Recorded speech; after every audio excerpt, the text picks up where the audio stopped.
এখানে এসেছেন, সেই কারণে আমি ব্যক্তিগতভাবে দলের পক্ষ থেকে আপনাদের আন্তরিক মোবারকবাদ এবং ধন্যবাদ জানাই। ভাইয়ের আমার, সব মিলায়ে শেষ অর্জন আপনারা করতে পারেননি। শেষ এই শহীদ মিনারে দাঁড়িয়ে বলছি, বিশ্বাসঘাতকতার কারণে আমরা আপনাদের প্রত্যাশা, মানুষের প্রত্যাশা, খেটে খাওয়া মানুষের প্রত্যাশা এইটুকুন বলে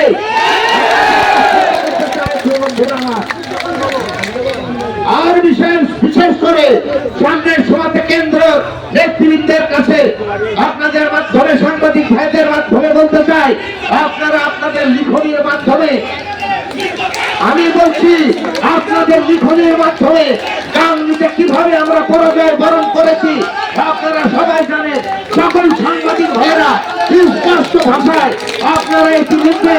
আমি প্রত্যাশা করি, সর্বোপরি বলতে চাই, এর পরিসমাপ্তি যদি না হয় গান্ধী মেহেরপুরে বিএনপি ধ্বংস হয়ে যাবে। তাই আবারও শহীদ মিনারে দাঁড়িয়ে আপনাদেরকে নিয়ে শপথ করে বলতে চাই এবং দলের কেন্দ্রীয় নেতৃত্বকে বলতে চাই যে অযাচিত অবাঞ্ছিত কমিটি দিয়েছিলেন, সেই অযাচিত অবাঞ্ছিত কমিটি এই ধ্বংসের মূলে আমাদের কারণ দুটি সিট আমরা হারিয়েছি। এটা বলে আবারও সাংবাদিক ভাইদেরকে অনুরোধ রাখতে চাই, সত্য ঘটনাটি তুলে ধরবেন, লিখবেন। আপনাদের কাজই হলো সত্য ঘটনা লিখার এবং বলা। ভাইয়ের আমার, এইখানে যেতে চাচ্ছি না, অনেক কথা বলে ফেললাম। আজকের 21 চেতনা আপনারা আমরা যারা বিএনপি করি, এই বিএনপির মানুষদের চেতনা হচ্ছে 21 চেতনা। আর সেই চেতনার থেকে দিনের পর দিন মানুষ আমরা গতিশীলতার মাঝখান দিয়ে আজকে সারা বাংলাদেশে অকল্পনীয় জয় হয়েছে। আপনারা জানেন বিএনপি সরকার গঠন করেছে, হতাশ হওয়ার কোনো কারণ নেই এবং সামনের সময় আপনারা ভালো থাকবেন, সুস্থ থাকবেন।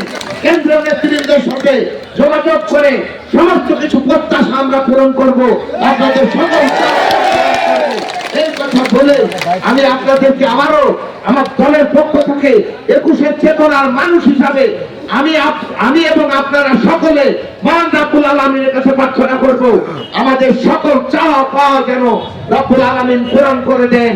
এই দুঃখজনক বিপর্যয়ের জন্য যারা দায়ী তাদেরকে চিহ্নিত করতে হবে। এই কথা বলে আমি আমার কথা শেষ করছি। আসসালামু আলাইকুম।